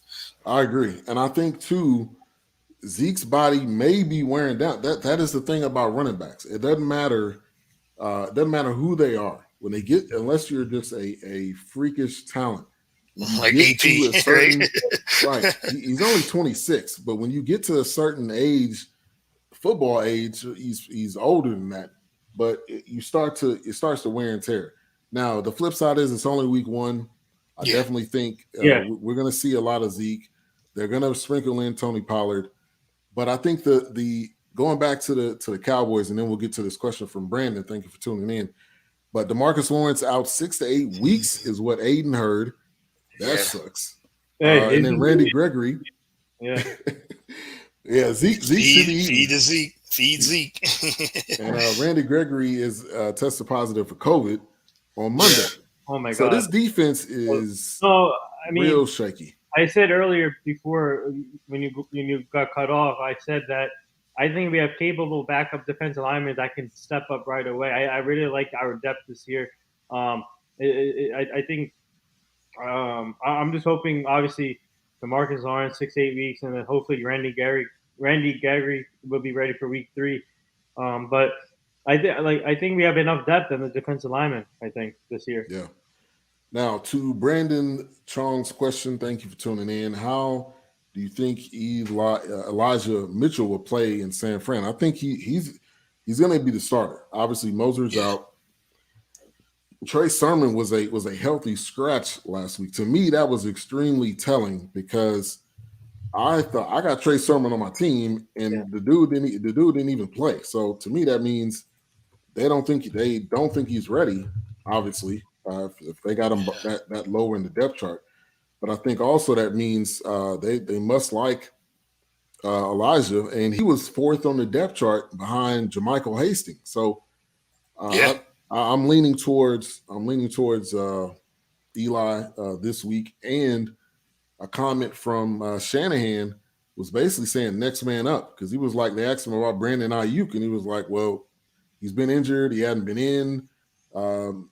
Step up, basically. Yeah, whoever it is, I'm gonna let that person play. So I think Elijah is definitely gonna get the keys this week. I do too. I agree. I think he's the next man up. Unfortunately, for Raheem Mostert, just keeps getting injured. And but now you said, and with Elijah Mitchell, he was drafted 3 rounds after Sermon. so it's like he's probably the more talented back, as in Shanahan's eyes. He's gonna step up, and man, we got the Eagles got San Fran this week too. It's gonna be tough. It's here, but it's gonna be really tough. But Elijah Mitchell, he's next man up, so I think he gets to work. I think he gets the workload. Yeah. Todd Gurley, that's a great topic. He's supposedly linked to the 49ers and the Seahawks. You can go either way. I think maybe the Seahawks, I know they like Chris Carson, but it would always be good to have a 1-2. But the fall from grace for Todd Gurley, like, wow. Yeah. And he got that payday. And he got that payday from the Rams. And the next year or 2 years later, they let him go. Right. And he was on Atlanta last year, banged up again. And, oh, my God, yeah, he was like the number 1 back for quite a few seasons. And, man, with that offense they had, get the Rams, my goodness. But a lot of that workload, they ran him to the ground. Is just it's unfortunate when you get these running backs. Derrick Henry, I don't want to see that. He's such a monster, but they just run him ragged, man. 350, 400 carries. So Gurley, same way. Knees are just terrible. Do you think? Do you guys speaking of the Rams? Do you guys think? If everyone stays healthy on this offense, do you think we can see some history-breaking records on this Rams offense with the combination of Sean McVay and Matthew Stafford? Oh yeah, this is what Matthew Stafford needed. 5 years ago. Right. He's been waiting to have a team around him. He's got an elite defense. And he's got pretty close to an elite offense around him. So. Yeah, he's got weapons. Another team with weapons, man. It's the Cooper Kupp. Deshaun Jackson. Yeah, Deshaun Jackson. Yeah, this is whatever's left of Deshaun Jackson. Robert Woods. I call him Bobby Trees. That's why I call him Bobby Trees. But he's got another team with so many weapons, and Matthew Stafford is now. A lot of riches again. That division itself, as we talked about with Kyler Murray and Russell Wilson, and even with the 49ers, they just so many good teams in that division. That division could have all 4 teams make the playoffs. I don't think so, but it's possible. Yeah. No, I agree there. Now I wanted to go to Philly with you, Courtney. Hurts. When we're talking about not Hurts, but Ertz, we're talking about tight ends. But also, I wanted to ask you about Miles Sanders or the other back that's there, Gainwell. What's the situation there? Is Miles Sanders playing this week? You think? Yeah, Sanders is still the number 1 guy at running back. He just, if they let him run the football, I don't know if you closely watch him, but when he's getting like 5-6 yards a carry every single time. But the Eagles, for whatever reason, it seems like it's starting again. Want to throw the football more often, and like I said, they got a little bit of weapons, a lot of young team. But Gainwell comes in and plays a lot. Especially at the end of the in the second quarter. Play some in the third, and then he scored the touchdown after Miles Sanders set them up. He scores the touchdown and everything too. But I like what they both bring. They both bring a different dynamic. So I'm loving what the Eagles so far. Low expectations. They look good against a bad Atlanta team. I'll just say Atlanta was terrible. I didn't know what to expect from either of those teams. I didn't know what the Eagles were going to do. But as soon as they started moving the football, when Jalen Hurts had that first drive and to Devontae Smith, I was like, okay, this could be something. Let's see what this can do throughout the game. And they scored again, and they kept scoring. They look good. The Eagles look really good, but like I said, they're going to be tested these next couple weeks. Speaking of Gainwell, who does he remind you of, Courtney? Well, he's got a little Sproles in him, a little bit of that. He got that Boston Scott, which he's on the team still. He's a third back now, so I'm surprised Boston Scott didn't get but they've been talking about Gainwell was a 5th-round pick, and he's got speed, and he's short, he's stocky, so he definitely reminds me of a little bit of Sproles. And he can catch out of the backfield too. So Jalen Hurts, you can tell he loves looking for his running backs and tight ends, definitely with Goddard and Ertz now too. And Goddard, man, he can just stay healthy, man. Goodness. Yeah, if both of them can stay healthy, I mean that's a great. Hey, he could have been our tight end, but the Eagles decided to move up before us. Yeah, we snatched him up. We got y'all back with CD though, so don't worry. Yeah, you did. Yes, you did. Yes, you did. That was solely about kicking it to the Eagles. Yeah, just like with this season with the Eagles trading with Dallas to stick it to the Giants to get Devontae Smith, because the Giants were about to get him. Once those cornerbacks were gone, I was like, okay, Dallas is either going to trade down, and I said if they get Devontae Smith, that'd just be ridiculous. You're really sticking it to the Eagles with all those. You guys already got all those receivers, yeah. So I'm glad we traded with you guys and got him, because the Giants definitely would have scooped him up. Yeah. Now, looking at tight ends, Jared Cook, always one of those guys that's available. He is definitely hit or miss. You don't know what he's going to do from week to week. He had 10 points last week. He's on the Chargers now. He's been on half of the teams in the league. It seems like at least 8 of them. He's like everywhere. So he's projected to get some points this week. You also got Minnesota's tight end Tyler Conklin. And then a guy from David Njoku from Cleveland. Yep. Naming Njoku on there, and then also Fisker. He had some touches last year, but I think that's probably going to be Jonu's spot. But any other tight ends you guys are thinking about? What's your thoughts on Jared Cook? Let's talk about him. This guy, speaking of Jared Cook, this guy reminds me of Paul Millsap at the NBA. Durable, brings veteran presence. He is a winner, obviously. Helps out young players, and a good locker room guy to have on a championship team. Jared Cook, to be honest, he's a whole package. I think obviously he's getting up there in age, and for him to, especially at the tight end position, for him to still be playing at the high level he is right now, it's amazing, truly amazing to see. This guy, what a great player to have for the Chargers. Justin Herbert, he can use him as a security blanket, and man, perfect fit for the Chargers. And this guy, man, I obviously he's not going to put up the numbers as he did before in his career, but I think he's going to put up some decent numbers, and he's going to help out in other ways for the Chargers team. So, yeah, and you're right, at 34 years old, and he's played for 6 different teams. He's a good weapon. I mean, what was it? He was on the Saints last year, so Drew Brees was really looking for him, and as long as you got a quarterback that loves their tight ends, that's always gold. And a tight end that gets slept on, and I use them in DFS all the time, is Logan Thomas for the Washington football team. I mean, that's a guy that just continues to be solid, and I know with Fitzpatrick out, I didn't think it was going to be that soon. I wasn't thinking he was going to get hurt, but I just thought like, okay, the magic would just wear out. But he's probably done. Like, yeah, he's done because you just don't know. And now they got Heineke as the quarterback. I guess Cam is out there. Just saying if you need a quarterback. That's what I'm thinking. That's what I'm thinking.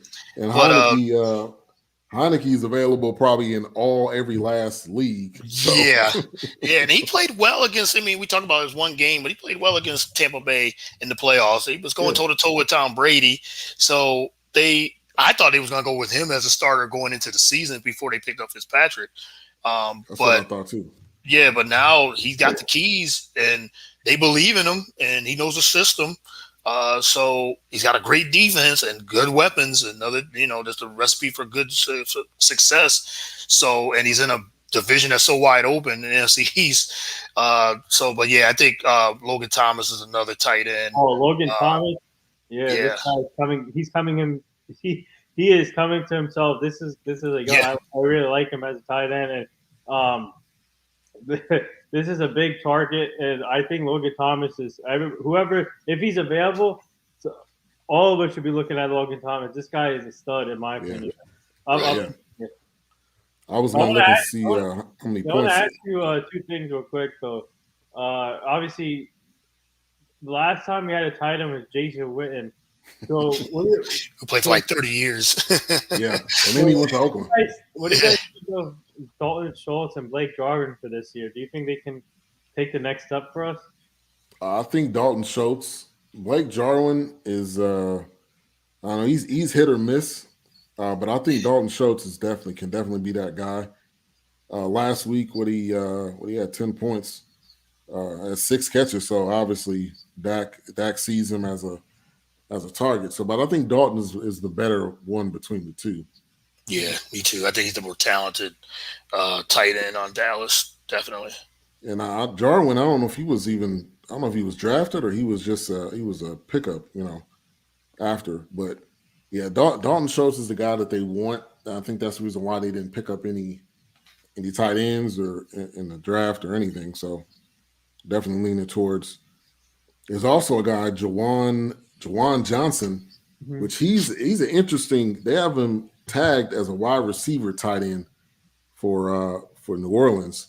So I'm very interested to see how many touches how many catches or touches he's going to get this week. But it seems like it's one of Jameis's favorite targets. He has 17 points with 3 targets and 2 touchdowns. Give me your thoughts on Jalen Rager. Aiden said a potential breakout candidate.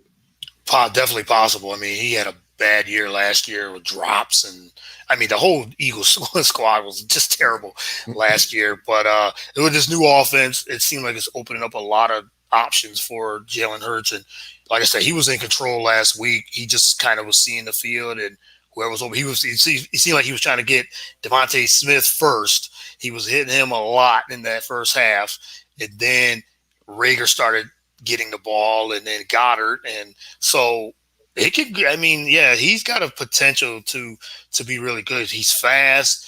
I mean, he is. Just, I think his concentration that was some of the issues with the drops and things like that. So, and I think he put a lot of pressure on himself because, and on top of that, they didn't get Justin Jefferson. So I think he was trying to outshine Jefferson, saying, "I'm just as good as him." Okay, well, prove it then. Right. Jefferson was, show us. Jefferson is beyond better than you, but I like what Jalen Rager. I'm just giving him a chance, and he definitely can break out. Yeah, I agree. We got a question here from Nathan Larson. Thank you for tuning in. Thank you for the question. And he says, full PPR dynasty. Should I trade Hilaire, Hollywood Brown for Miles Sanders, Jamar Chase? Wow. That's a good question. I like Jamar Chase over Hollywood Brown, but I like Hilaire over Miles Sanders. So I'm kind of and it's a dynasty league, so with a dynasty league, that's many years after, a few years after. So right. Hollywood Brown, very consistent. and they've been trying really hard to let him shine, but they just can't get on the same page. Him and Lamar Jackson, he's boom or bust. Like, he can have a real good game, but then he can't. Jamar Chase, we'll see what he can do.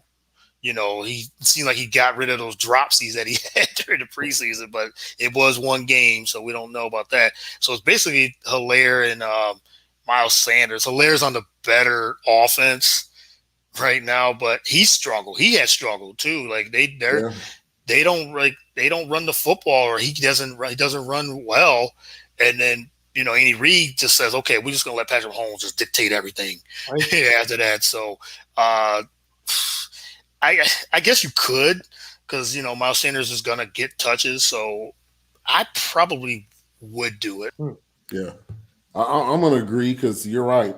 Hollywood Brown is extremely inconsistent, and Hilaire is good, but he's also inconsistent. So, Miles Sanders is Miles Sanders' job. And Jamar Chase, if you talk about dynasty, he's going to be there for years. And he's definitely going to be able to with Joe Burrow, because were they teammates at LSU? Yeah, 2 years ago, they had 20 touchdowns together when they won the national championship. Yeah, I think that's a good trade. Yeah, I agree also, but I think you should sweeten the pot a little bit. Maybe add one more person into that trade. I mean, to be honest, I like Hilaire a lot, though. I really like Hilaire. This guy is really in this Chiefs offense. I know he's been struggling, like Courtney said, but still, you can't give up on a guy like this, especially in the Chiefs offense with Patrick Mahomes, electrifying team. And this is a tough one. I agree. I think I would do this trade, but think it over and look at Hilaire's recent numbers, and then compare it to Miles Sanders and go from there. Yeah. Aiden, we got a question from Aiden. Thought Jalen Waddle looked pretty solid for the Dolphins. I got him on my team. I'm really looking forward to what he's going to do. He said, how do you feel about him as well as Will Fuller for the rest of the season? Ooh. As much as I'm probably wrong, but I just don't trust Will Fuller. I don't know if it's just because I got some beef against Will Fuller. I don't know what it is, but I mean, I think Will Fuller, he's definitely, when he was with the Texans, I mean, he was money. I mean, he was one of the top wide receivers throughout the season. So I think they'll both do great. I'm not worried about that wide receiver tandem. Now, you do have Devontae Parker. You also got my man Mac Hollins, former Tar Heel, and I mean, it's a lot mixed in there. Waddle's going to get more looks, though. I think that. Yeah, Tua loves Waddle. I mean, they played together, so Tua loves Waddle, so that's a connection that they have, and so that will be. I think that would be like he's already got connection with him. But like you said, with Will Fuller, it only helps. It only helps Tua. There's a lot of pressure on Tua to perform, and they're loading him up with a lot of weapons, and they got Myles Gaskin as the running back too. So the Miami Dolphins, they're another team in that AFC East that could be dangerous. I mean, look at Buffalo took a step back. Maybe now it's only 1 week. Not saying we overrate them, but don't sleep on the Dolphins. And I know Joy Taylor, she always talks about her Dolphins. She's like, don't sleep on her Dolphins, she said, because we got to believe in Tua. If they believe in Tua, let him play, let him just do his thing. They're good defensively. Another team is pretty good defensively, so I can see Miami and Waddle with the weapons they got. That's my woman crush every day, Joey Taylor. Yes. That's my girl. That's my girl right there, and we're trying to get her on the show. So hopefully, you and me both, man. You and me both. But we'll see what. And Gesicki, and they got Gesicki too. Gesicki too. Yeah, it's gonna be a lot. The ball can only go to one person, so it's gonna be a lot to pass that ball around. But I think Waddle Waddle over Fuller as far as touches, but Tua's going to get it to everybody, I think. Yeah. So I'm on Instagram Live right now. We got people tuning in, and our friend Brittany Harris is in here. Hey, Brittany. So shout out to Brittany. She does a great job with her show with James Clark, and they have a great called Rave on Sports. So shout out to them. They do a great job. So thanks for tuning in. Shout out to them. Yeah, definitely. Appreciate it. All right, let's get to defenses. If you have the Cowboys defense by chance, this is probably going to be a step down from last week because I don't know how much pressure you're going to get without with Gregory. I know they got to be out. He's going to have to be out because you got to keep him out for. I don't think I think by week 3 he should be back. I think. So if you look at that defense, you're going to have Terrell Basham. He's going to be the backup. Yeah, he's a good player. Bradley Anai. Good player. Yeah. So obviously Cowboys D is going to have some questions, but some teams that are on the bench in my league, probably in some other leagues, Green Bay. Now, I know they had a bad game. But they got Detroit this week. They got Detroit this week, so it's a tasty matchup. Chicago, Carolina, definitely not New York. Definitely not. So between Green Bay, Chicago, Carolina, which one of those you guys feeling more? Who the Bears got? Cincinnati. That's gonna be tough. You said the Bears. Bears, Green Bay, Carolina, and the Panthers got this week. Carolina play? Carolina plays the Saints. That's yeah. Right. I gotta go with Green Bay for this week. Green Bay in Lambeau against Detroit. I think that's the matchup. That's a matchup you gotta jump on, and just because with defenses, usually with defenses, if you do it like from a DraftKings or FanDuel, it's all about you don't have to pick high unless it's a matchup that you really are keying in on. All you need is a few sacks, maybe some turnovers. And a touchdown would be golden if you could get that, but you can just get some, go low on defense. That's usually the play, usually on defense and DFS. But if it's if you already drafted, it's a drafted league, you play your defense that you picked up during the year, unless you pick up someone from waiver wire. But I like Green Bay this week. Yeah, I agree. Green Bay against Detroit. Yep. Mm-hmm. Yeah. Question from Aiden: is Deebo Samuel for real? Do you think he is more of a sell high candidate? I think Deebo's for real. As long as he's healthy, I think he's because it's him, Ayuk, and Mohamed Sanu. I don't even know the other two guys. So I think he's definitely for real, and I think Jimmy James can give him the ball. He is for real, but I will never forget him from blocking us on Instagram. Remember that incident? I do remember that. Yeah, I do remember that too. That's funny. The thing,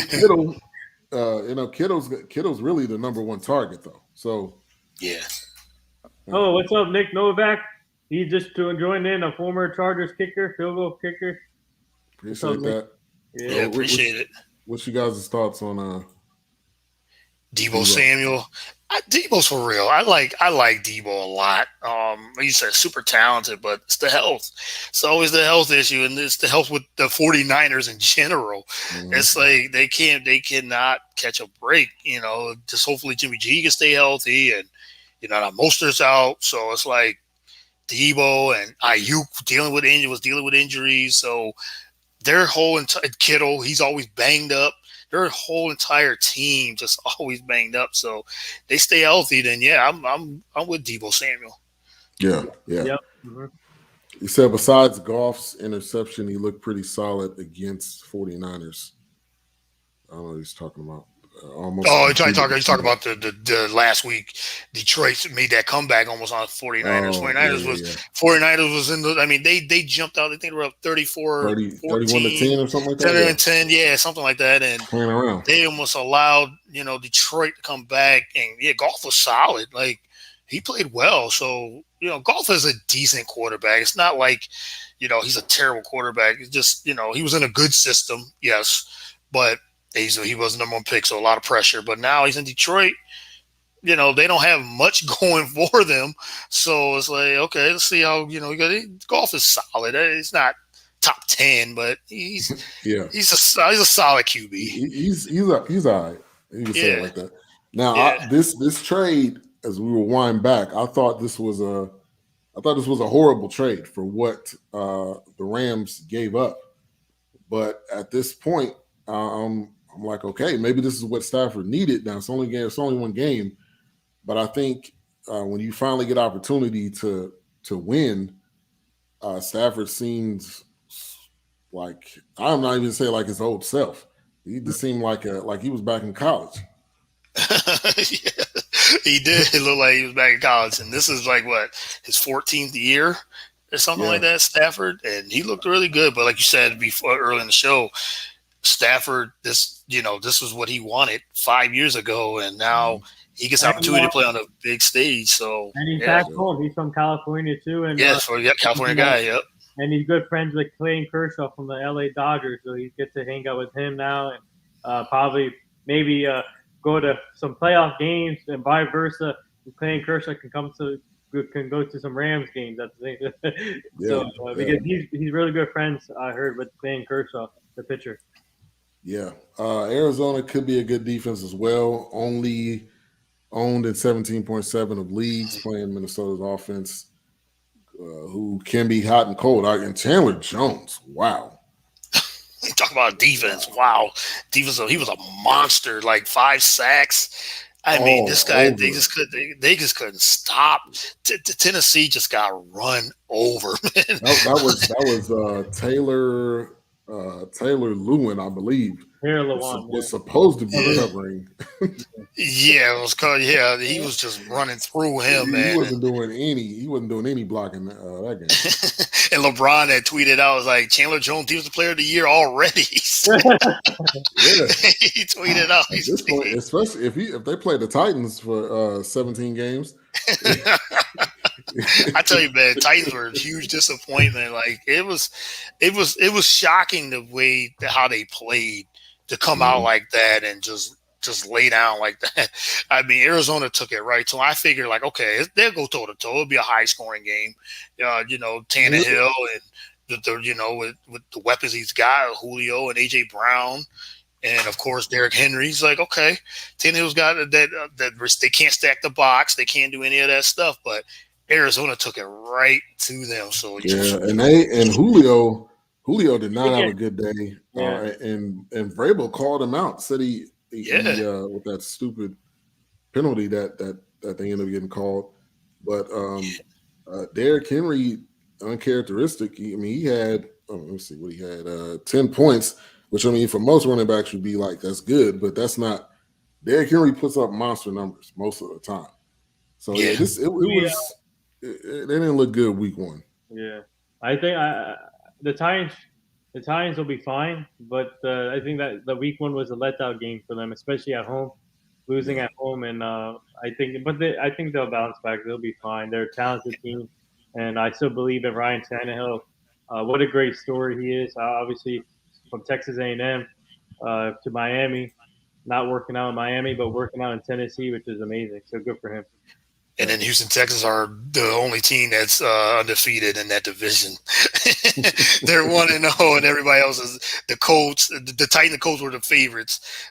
We figured Jacksonville would be pretty bad again, because they did just, Trevor Lawrence got to, he's going to go through his lumps as a rookie, and they're just a young team with him. But the Houston Texans, what a surprise that was, winning game one. The way they played real well too. Yeah. We got to talk about these kickers now, right? Yeah. Can we fade kickers? Can we do that? Yeah. Oh, my guy Nick Novak joined in, so we got to talk about kickers now. Yeah, talk about kickers. Yes. All right, let's round it out with the kickers. Obviously, you probably don't want to have Zerline on your team, even though he had 12 points. That's the crazy part, because he still made some, even though he missed some. Yeah, they scored. Yeah, they were scoring a lot of points. So yeah, but you got the Seahawks kicker Jason. Is that Jason? Jason Myers. Matt Prater. Matt Prater. Who's this? I'm Chase I McCollum. got Mason Crosby, so I'm good there. Yeah, I mean, you got a lot of obviously kickers are going to be kind of a dime or dozen. You just depending on which one you want, but there's a ton of them out there. Who do you have on your teams, Nathan and Courtney? Kicker wise? Yeah, kicker wise. Oh, Mason Crosby. Oh, okay, yeah, you said that. Damn, I don't remember. Let me look. I can't even remember who I got. I know in my one league. Ben, who do you have? I got Zerline. Oh, Zerline. Oh man, you better cut him quickly. Nah, he scored you some points. You should be good. They signed, and the Cowboys signed the kicker. I don't know if it was to the practice squad or the 53, but. Well, I got in my other podcast. I got Suck Up from Tampa Bay. Oh, that's a good pick. Yeah, that's good. One. That's a good. As long as they keep scoring points. Comment of the night right here. Young Ho Koo is the best kicker in the league. Yeah, Young Ho Koo, the best name. The best name, man. Yes, best name. I love it. So, but yeah, but I got what's his name from Tampa Bay? So Suck Up. So. Yeah, that dude was money. I mean, Tom put it in the most perfect spot you could, but he was money. There was no way he was missing that kid at all. Surprise! No. And Aiden says surprised to see Mark Ingram record as many carries as he did, over 25 total touches for him against the Giants. Wow. That was surprising. With them having David Johnson, I picked up Mark Ingram. Hopefully. I think he may get, the similar amount of touches until something else happens. Right. I got Robbie Gould. Robbie Gould is mine. I forgot. Yeah, and he scored. He had 14 points. Oh yeah, for San Francisco, they scored 41 points against Detroit. We were just talking about that. I forgot I picked him up, Robbie Gould. So 49ers will score points. They'll get a lot of opportunities. So as long as you had a good kicker with a good offense. You're Kansas City, Tampa Bay, whatever, you should be good to go. Yeah, there's a lot of surprises there in the Texans and Jaguars game. I picked the Jaguars to win, but I feel like this is an upset win for the Texans. And no one thought the Texans will be a great team this year, but the way they played was surprising. And obviously, you got Deshaun Watson news still hanging up in the air, but Tyrod Taylor played his ass off. And I like their running back committee. I like David Johnson. Philip Lindsay, he's a great running back. You got Philip they picked him up too. You got Mark Ingram, you got David Johnson. That's a three-headed monster. Everyone stays healthy. To be honest, that Texans team, I don't think they're going to make the playoffs, but I think they can be a 500 team this year. Yeah, and Philip Lindsay, to me, out of those three, like what you got out of those three, he's probably the most talented back out of those three too. And for me, he just can't. Another one that can't stay healthy. And I had him a couple of years ago. I had him on one of my fantasy teams, and he's such he catches out of the backfield, and he's got a lot of speed. But it's the health issue. So that's why they have David Johnson and Mark Ingram. So they got these big name running backs that used to be really, really good. Yeah. So the Texans, like you said, you just don't know. They could come and surprise many, many teams because they're playing. Yeah. They're playing basically with house money. They could just okay, did everybody think we're going to be bad? Okay, we can run the football, and we got a few weapons. Brandon Cook is over there still, so we can still play some football. They might be in some tough, big high scoring games, but I'm not going to not say that the Texans won't win a few more games. Yeah, and you remember David Johnson was in that D-Hop. In that D-Hop trade, and that was not equal at all. I don't know how. No. I don't know how they thought that was going to be a good trade. That was a money trade. Maybe you want to say? Yeah, had to be. That's the only way. Now, okay, the last thing we'll touch on: will Deshaun Watson play a down this year? I don't think so. I really don't. I just, unless he's traded, but what the Texans are asking for, they're asking for all these draft picks and players, and we don't see those type of not in football. I don't see those type of trades. I mean, They should be like, okay, we're gonna, I think since Herschel Walker when they traded so many draft picks that RG3 trade, it was like three RG3, yeah. Three, I think 3 draft picks. Yeah, they could do that. They could do something like, okay, we could get maybe 2 or 3 first round picks and a player, but they want 3 first round picks, and like I said, they want 3 second round picks and players on top of that. So they want a ransom for this, for Deshaun Watson. Yes, super talented, top 5-6 quarterback when he's in there, but he's got that all that stuff going around, which we don't know, and investigations and all that going around with him too. So I think Houston's got to basically take a step back and say, okay, we can try to get what we can, a couple first round picks. Some team's going to pull the trigger on it. There's going to be a team that's going to do it. I don't know who, but Washington maybe now with everything that's going on with them. But I don't know if Washington wants that back, because we don't know if he's going to be suspended. Is it going to be? But I don't see him play. Unless he gets traded, I definitely won't see him playing it down. Yeah. What do you think, Nathan? I do definitely see him getting traded at some point, but I don't see him playing at all this year. Probably down the line whenever this thing clears up. But I do see him getting traded. I just don't know where he's going to get traded. Like Courtney said, some team will pull the trigger. But if you were a team, would you take on this type of baggage right now? Because would you wait? I think it's better if you wait till everything clears up and see where they stand on this. And once the news come up, whether he is suspended or not, I think if I was a team, just wait till this thing clears up. In my opinion. Yeah. If anything, I would guess Washington or Denver. Washington is definitely a prime spot, especially with Fitzpatrick getting injured. So Denver is another spot. I know San Francisco was before the draft, but that's definitely not happening now. Philly was looking at him at one point during the, Chicago Bears was another one, but not. Yeah, Philly was one. Yeah, they were, and then Miami. That's been the team's been linked to. But the Eagles, I know they were looking at him and they were like, okay. I was like, just let Jalen Hurts, just give him a chance. Like, you drafted him, you traded Carson Wentz. You just give Jalen Hurts a chance to see what he can do, and if it doesn't work out, then you're like, okay. But I'm glad Philly got off of that, But like Aiden said, Miami was interested for a long time, but if Tua wins, they're like, nope, we don't want that baggage. Let's stick with Tua. But I think where he should go.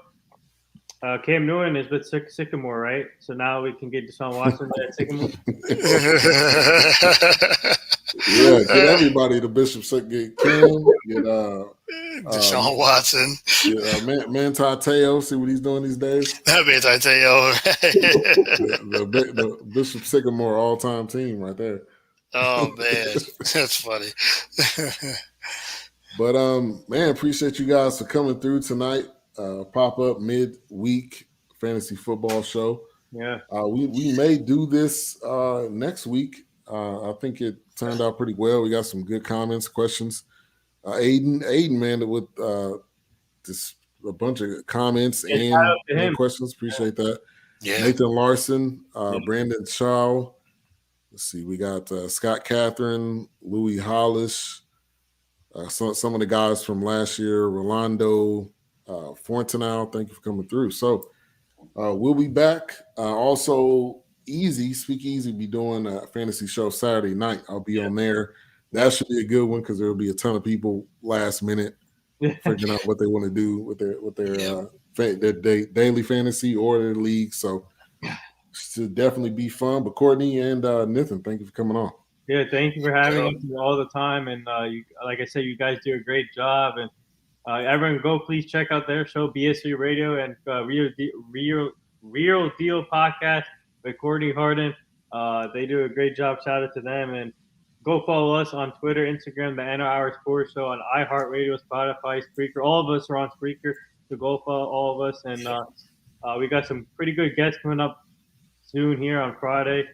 This week has been slow for us by getting guests for some reason, but I've been doing other ways. I did a YouTube live segment on Monday, so people can check that out. And so continue following us, and like I said, podcast family all day, every day. Definitely. Modern family, we say. Yep.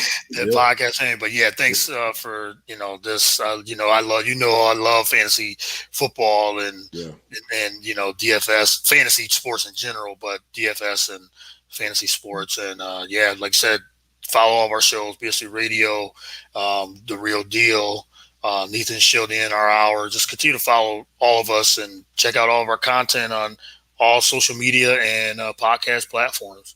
Definitely. Yeah. What you got coming up this week, Courtney? Real quick. Yeah, I got I got a couple shows coming Friday. Just trying to finish that up, trying to button that one up, and got a couple things on Sunday and Monday. I got to get back to my Saturday shows. It's been tough because I've been in the move. We're doing process. this moving, the moving process, and we'll be moved in. We will be officially in next week. Congrats! So so I'll have everything all set up, and I'll be ready to get back into the Saturday show. Campaign bottles. Yes, you know it. Yes. You're about to celebrate a little bit, and but yeah, definitely got to get back into the Saturday show. It's been missing that, so just been putting out content. Put out content during the week.